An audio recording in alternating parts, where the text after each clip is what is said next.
পঢ়াটো তুমি বহুত সময়ে পঢ়া কিন্তু মনত নৰয় পঢ়া টেবুলত যোৱাৰ লগে লগে বাহিৰা কথাবিলাক মাইণ্ডত আহি যায় পঢ়ি থকা সময়খিনিতো তোমাৰ ফোকাস আৰু কনসেন্ট্ৰেশনটো তুমি ধৰি ৰাখিব নোৱাৰা এই তিনিটাই হল প্ৰধান কাৰণ ছাত্ৰ ছাত্ৰীবিলাকৰ পৰীক্ষাত ভবামতে নম্বৰ নাহে আজিকালি প্ৰায়ভাগ ল'ৰা ছোৱালীয়ে এনেকুৱা সমস্যাত ভোগে ইয়াৰ মানে এইটো নহয় যে তেওঁলোকৰ পঢ়াৰ প্ৰতি ইচ্ছা নাই তেওঁলোকে পঢ়াটোক সিৰিয়াসলি নলয় বা তেওঁলোকৰ স্মৃতি শক্তি কম ভিডিঅটো তুমি শেষলৈকে চাই থাকা এনেকুৱা ধৰণৰ সমস্যাবিলাকৰ পৰা হাত সাৰিবলৈ তুমি কি স্টেপ লব পাৰিবা সেয়া এষ্ট্ৰলজিৰ ফালৰ পৰা সায়েন্সৰ ফালৰ পৰা আৰু প্ৰাচীন গুৰুকুলৰ ফালৰ পৰা কিছুমান উপায় দিম মই আৰু এই উপায়বিলাক তোমাৰ প্ৰাচীন গুৰুকুলৰ যুগৰ পৰাই ছাত্ৰ ছাত্ৰীবিলাকে কৰি আহিছে সেই কাৰণে এই উপায়বিলাকে কাম কৰিবই 100% সিউৰ হয় পঢ়াজনিত এই সমস্যাবিলাকৰ সমাধানসমূহৰ ভিতৰত নাম্বাৰ 1 আৰু মোস্ট ইম্পৰ্টেন্ট হল সঠিক সময়ত পঢ়া বা তুমি ব্ৰহ্ম মুহূৰ্তত পঢ়া প্ৰতিটো দিনতে ব্ৰহ্ম মুহূৰ্ত আৰম্ভ হয় ৰাতিপুৱা 4 বজাৰ পৰা 6 বজাৰ ভিতৰত আৰু এই সময়খিনিৰ ভিতৰতে যদি তুমি উঠি পঢ়া সেইটো তোমাৰ ব্ৰেইনৰ কাৰণে বহুত ভাল হয় ব্ৰহ্ম মুহূৰ্তৰ এই সময়খিনিক সায়েন্সৰ ভাষাত ক্ৰনোবায়োলজি বুলি কোৱা হয় সায়েন্সৰ মতে এই সময়খিনিত আমাৰ শৰীৰত কৰ্টিজল লেভেলটো লাহে লাহে বহুত পৰিমাণৰ বৃদ্ধি হয় আৰু সেই সময়ত তোমাৰ হিপ্পোকেম্পাল কনসিডাৰেশন হয় মানে সেইখিনি সময়ত তুমি যিখিনি বস্তু পঢ়িবা সেইখিনি তোমাৰ স্থায়ী মেমৰিত সোমাই থাকে আৰু সেইখিনি সময়ত পঢ়া বস্তুবিলাক তুমি সহজতে পাহৰি নোযোৱা নাম্বাৰ 2 উপায় হল তুমি পঢ়া টেবুলত বহি কিতাপখন মেলাৰ আগতে 11 বাৰ সৰস্বতী বীজ মন্ত্ৰটো মাতি লবা আৰু মন্ত্ৰটো কি হয় মই ইয়াতে ধুনীয়াকৈ লিখি দিম আৰু ডেসক্ৰিপচনতো লিখি দিম এইটো মন্ত্ৰ মাতিলে কি হয় বহু ছাত্ৰ ছাত্ৰী এনেকুৱা কৰে যে যিকোনো এটা কাম কৰি আছে হঠাতে আহি পঢ়া টেবুলত বহি গল পঢ়া আৰম্ভ কৰি দিলে তেনেকৈ পঢ়াটো একেবাৰে শুদ্ধ নহয় তুমি পঢ়াৰ আগতে সদায় এবাৰ তোমাৰ ভৰি তোমাৰ মুখ তোমাৰ হাত ভালদৰে ধুই লবা আৰু নিজৰ বডিটোক প্ৰিপেয়াৰ কৰি লবা যে মই এতিয়া পঢ়িব যাম আৰু তাৰে পিছত যেতিয়া তুমি মন্ত্ৰটো মাতিবা তেতিয়া তোমাৰ মাইণ্ডে এইটো একসেপ্ট কৰি লব যে এতিয়া মই কিছুমান এনেকুৱা বস্তু মাইণ্ডত সুমুৱাই দিম যিবিলাক মোক লং টাৰ্মৰ কাৰণে ইনফৰমেশন বিলাক লাগিব আৰু সেই কাৰণে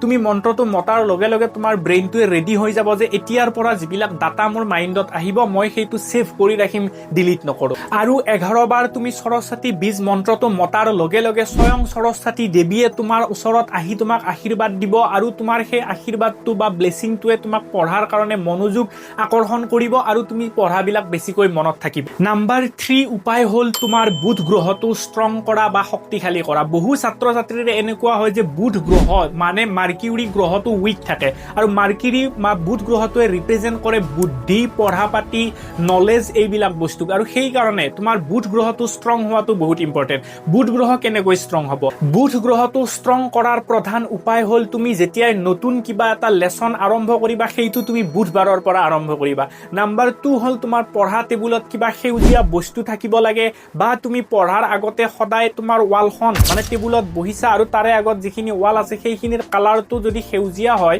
সেইটো বহুত লাভ হয় তুমি যদি সেউজীয়া ৰঙৰ কিবা হাতত পিন্ধিছা এইটো বস্তুৱে ছাত্ৰ ছাত্ৰীৰ বুধ গ্ৰহটো ষ্ট্ৰং কৰে বা বুধ গ্ৰহৰ আশীৰ্বাদ তোমাৰ ওপৰত আহে পঢ়াৰ সমস্যাবিলাক দূৰ কৰাৰ 4 নম্বৰ উপায়টো হল যে যতে ততে নপঢ়ি কেৱল পঢ়া টেবুলত বহা বহু ল'ৰা ছোৱালীয়ে এনেকুৱা কৰিব যে বিছনাত পঢ়িছে বা ক'ত পঢ়িছে একো তেওঁলোকৰ ঠিকে নাই এইটো একেবাৰে ফুল হয় পঢ়া কাম অকল পঢ়া টেবুলত হ'ব লাগে বিছনাত নহয় বা বেলেগত নহয় শুই পঢ়া নহয় অকল বহি পঢ়া টেবুলতহে পঢ়িব লাগে এইটো মই এটা এক্সাম্পলেৰে বুজাই দিছো লাগিলে তোমাৰ লেট্ৰিনটো বা তোমাৰ টয়লেটটো যিমানেই সফা হওক যিমানেই পৰিষ্কাৰ হওক তাত বহি তুমি ভাত কেতিয়াও খাব নোৱাৰা যদিও খাইছা তোমাৰ লগালগ বমি আহিব বা পেটৰ অসুখ হৈ যাব ঠিক তেনেদৰে বিছনাখন মানুহৰ শুৱাৰ কাৰণেহে তাত যেতিয়া তুমি পঢ়িব ষ্টাৰ্ট কৰিবা তোমাৰ ব্ৰেইনে সেই বস্তুটো ৰেজিষ্টাৰ নকৰে যে এইটো এটা ইম্পৰ্টেন্ট হয় কাৰণ তুমি বিছনাত কি কৰা বিছনাত তুমি শুৱা মোবাইল চাইছা বা কিবা যদি বাহিৰা উপন্যাস আছে তেনেকুৱা বস্তুবিলাক পঢ়িছা আৰু যিবিলাক শৰ্ট টাৰ্ম মেমৰিতহে তোমাৰ ব্ৰেইনটোৱে ষ্ট'ৰ কৰে না কি তোমাৰ পাৰ্মানেন্ট ব্ৰেইনত তো পাৰ্মানেন্ট ব্ৰেইনত তোমাৰ সেই বস্তুবিলাক ৰেজিষ্টাৰ কৰিব ব্ৰেইনে সেভ তেতিয়াহে কৰিব যেতিয়া সি গম পাব যে মই টেবুলত পঢ়িছো মানে কি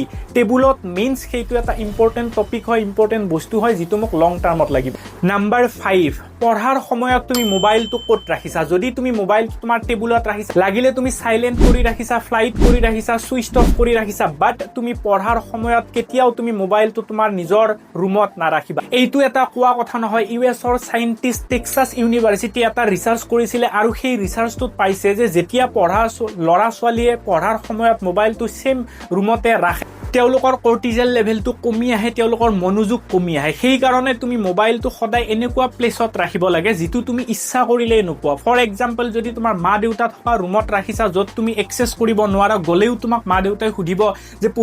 পঢ়ি আছিলা, মোবাইল কিয় লাগিব। এইটো এটা সাইকোলজি নহয়, এইটো এটা সাইণ্টিফিক এভিডেন্স হয়। টেক্সাছ ইউনিভাৰ্চিটি অফ ছায়েন্সে ইয়াৰ ওপৰত ৰিচাৰ্চ কৰিছিলে, এবাৰ নহয় বহুবাৰ। নাম্বাৰ 6 হ'ল পঢ়াৰ আগতে তুমি কেতিয়াও একো নাখাবা, বা পঢ়ি থকাৰ সময়ত চিপছ খাইছা, চকলেট খাইছা, কিবা খাইছা, এইবিলাক একদমেই নকৰিবা। পঢ়াৰ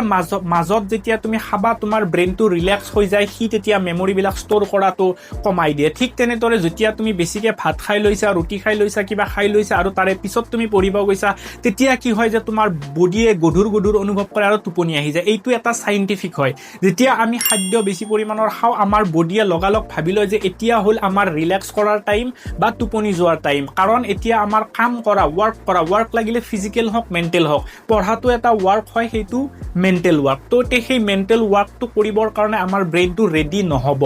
সেইকাৰণে যেতিয়াই তুমি পঢ়িবা, ঠিক তাৰ আগতে একো নাখাবা, আৰু তুমি পঢ়ি থকাৰ সময়তো একেবাৰে নাখাবা। নাম্বাৰ 7 হ'ল কেতিয়াও দক্ষিণ মুখ কৰি পঢ়িব নবহিবা, বা তোমাৰ টেবুলখন কেতিয়াও দক্ষিণ ফালে যাতে মুখ কৰি নাথাকে, এইটো লক্ষ্য কৰিবা। সদায় তোমাৰ পঢ়া টেবুলখন উত্তৰ ফালে বা পূব ফালে হ'ব লাগে। এইটো শুভ হয় বাস্তুৰ ফালৰ পৰা আৰু এষ্ট্ৰলজিৰ ফালৰ পৰা। নাম্বাৰ 8 হ'ল তোমাৰ হাতত এডাল তুমি গ্ৰীণ ফ্লুৰাইড ক্ৰিষ্টেল পিন্ধা। যদি তুমি তোমাৰ হাতত এডাল গ্ৰীণ ফ্লুৰাইড ক্ৰিষ্টেল পিন্ধিছা বা তুমি টেবুলত এটা ফ্লুৰাইড ক্ৰিষ্টেল ৰাখিছা, এইটোৱে তোমাৰ মনটোত সদায় এটা শান্তিৰ ভাৱ বিয়পাই থাকিব, আৰু তোমাৰ মনোযোগ আকৰ্ষণ সদায় বেছি হ'ব, আৰু তোমাৰ যিটো একগ্ৰতা হয় সেইটো বাঢ়িব, ডিষ্ট্ৰেকশ্যনবিলাক কমিব। এই গোটেইকেইটা নিয়ম তুমি পালিবৰ কাৰণে চেষ্টা কৰা, আৰু তাৰে পিছত তুমি পঢ়া, তুমি দেখিবা যে এটা নতুনত্ব আহিছে, তোমাৰ পঢ়াৰ প্ৰতি ইণ্টাৰেষ্টটো কিমান বেছি বাঢ়িছে, আৰু তুমি যি পঢ়া সেয়া কিমান মনত থাকিছে। আৰু যদি ভিডিঅ'টো ভাল লাগিছে, এটা লাইক কৰিবা, কমেণ্ট কৰিবা, চেনেলটো ছাবস্ক্ৰাইব কৰি ল'বা এনেকুৱা ধৰণৰ ছায়েন্স প্লাছ এষ্ট্ৰলজিৰ ভিডিঅ' পাই থাকিবলৈ। মোৰ লগত প্ৰাইভেটলি ছেশ্যন ল'বলৈ বা কনচালটেশ্যন কৰিবলৈ এইটো ইয়াত হোৱাটছআপ নাম্বাৰ দিয়া আছে, ইয়াত কণ্টেক্ট কৰিব পাৰে।